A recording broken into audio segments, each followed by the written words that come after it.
तुम तो मेरी आंखों के तारे हो। इस वाक्य को अंग्रेजी में कैसे बोलेंगे? You are the star of my eye? नहीं, ये अनुवाद तो गलत है। आंख का तारा होने का मतलब होता है कोई ऐसा जो आपको बहुत प्यारा हो। तो इस वाक्य का सही अनुवाद है You are the apple of my eye। लेकिन अब आप सोच रहे होंगे, कभी एप्पल कभी तारा, आखिर एप्पल और तारे में क्या रिलेशन है? तो आपको कंफ्यूज होने की जरूरत नहीं है। हम सीख रहे हैं आज मुहावरे और वाक्यांश। हम सब जानते हैं कि हम अपनी आम बोलचाल की भाषा में बहुत सारे मुहावरों का प्रयोग करते हैं। ये वाक्यांश और मुहावरे कुछ ऐसे शब्दों के समूह होते हैं जिनका असली मतलब कुछ और होता है और सुनने में लगता है कि हम कुछ और कह रहे हैं। जैसे कि आपने अभी उदाहरण में देखा, हमने देखा एग्जाम्पल में कि हमने कहा आंखों का तारा होना। अब हिंदी में हम कहते हैं आंखों का तारा होना। अब आंखों में तो किसी के तारा नहीं होता और ना ही एप्पल ऑफ द आई यानी आंखों में कोई सेब है। ये सब सिर्फ बात करने के तरीके हैं जो अपनी अपनी भाषा में अलग अलग होते हैं। हिंदी में हम आंखों का तारा कहते हैं और अंग्रेजी में कहते हैं एप्पल ऑफ द आई। इसी प्रकार जब भी हमें मुहावरों को अंग्रेजी में बोलना है तो जरूरी नहीं कि जो हमने हिंदी में लिखा है हम उसी को अंग्रेजी में वैसे ही ट्रांसलेट करेंगे। इसके अनुवाद अलग हो सकते हैं जो कि बोलचाल की भाषा पर डिपेंड करते हैं। जो हमारी भाषा में आंखों का तारा है वो अंग्रेजी भाषा में एप्पल ऑफ द आई है और इसी प्रकार किसी और भाषा में कुछ और अनुवाद हो सकता है और मतलब उनके सेम रहेंगे। तो चलिए शुरू करते हैं और आज समझते हैं कि हिंदी मुहावरों के अंग्रेजी अनुवाद क्या हैं। दिन दहाड़े, in broad daylight. In broad daylight इसका मतलब है सबके सामने या खुल्लम खुल्ला कोई काम करना। बदनाम आदमी, अ ब्लैक शीप। अ ब्लैक शीप इसका मीनिंग है कुल कलंक, यानी जो आदमी अपने घर परिवार या समाज या अपने देश का नाम बदनाम करता है उसे हम ब्लैक शीप कहते हैं। कलह का घर, Apple of Discord. Apple of Discord इसका अर्थ है एक छोटा सा मामला जो कि एक बड़े विवाद का कारण बन सकता है। आफत का घर यानी पेंडोराज बॉक्स। पेंडोराज बॉक्स इसका अर्थ है बुराइयों का पिटारा जो एक बार खुल गया तो उसका बंद होना कठिन है। मनमाना दाम, फैंसी प्राइस। फैंसी प्राइस इसकी मीनिंग है बहुत ऊंची कीमत।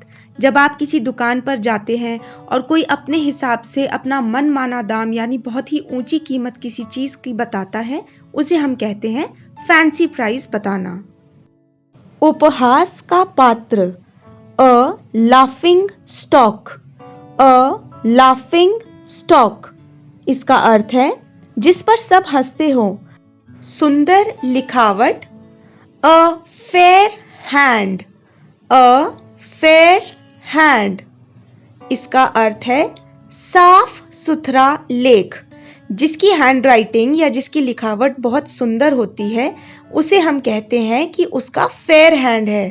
फेयर हैंड का मतलब ये नहीं कि आपका कोई गोरा हाथ है, इसका अर्थ है कि आपकी लिखावट बहुत सुंदर है।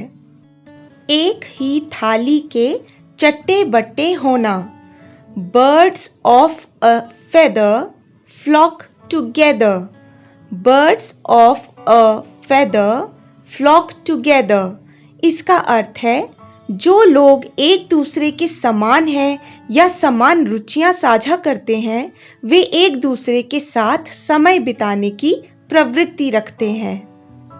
जबान फिसलना, A slip of the tongue।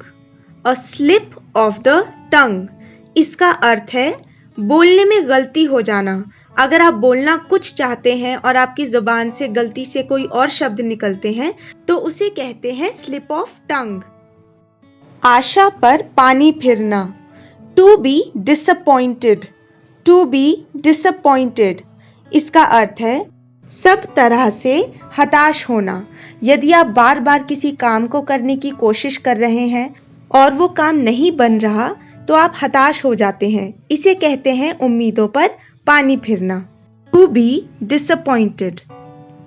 आस्तीन का सांप, a hidden enemy, a hidden enemy.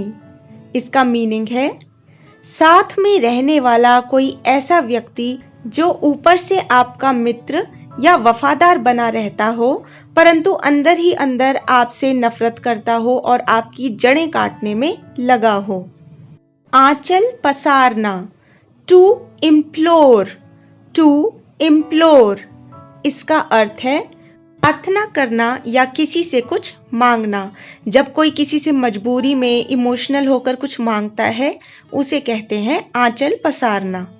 रंगे हाथों पकड़ना, to catch red handed, to catch red handed. इसका अर्थ है यदि आप अपराध करते हुए पकड़े जाएं तो इसे हम कहेंगे अंग्रेजी में टू कैच रेड हैंडेड। दाल में काला, समथिंग फिशी, समथिंग फिशी। इसका अर्थ है किसी बात पर संदेह होना। जब हम बातचीत करते हैं और कहते हैं कि मुझे दाल में कुछ काला लग रहा है, इसका मतलब होता है कि आपको किसी बात पर संदेह है कि कुछ गड़बड़ है। मुंह लटकाना, to pull a long face, to pull a long face. इसका मतलब है निराश होना या उदास होना।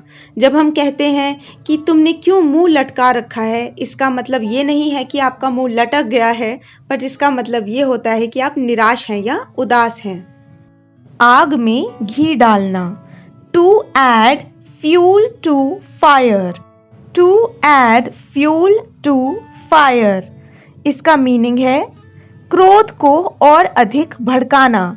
जब कोई पहले से ही गुस्से में हो और आप उसे और भड़का दें उसे कहते हैं to add fuel to fire. आज हमने सीखे कुछ वाक्यांश और मुहावरे और उनको अंग्रेजी में किस तरह से ट्रांसलेट किया जाता है। हमारे चैनल को लाइक, शेयर और सब्सक्राइब जरूर करें।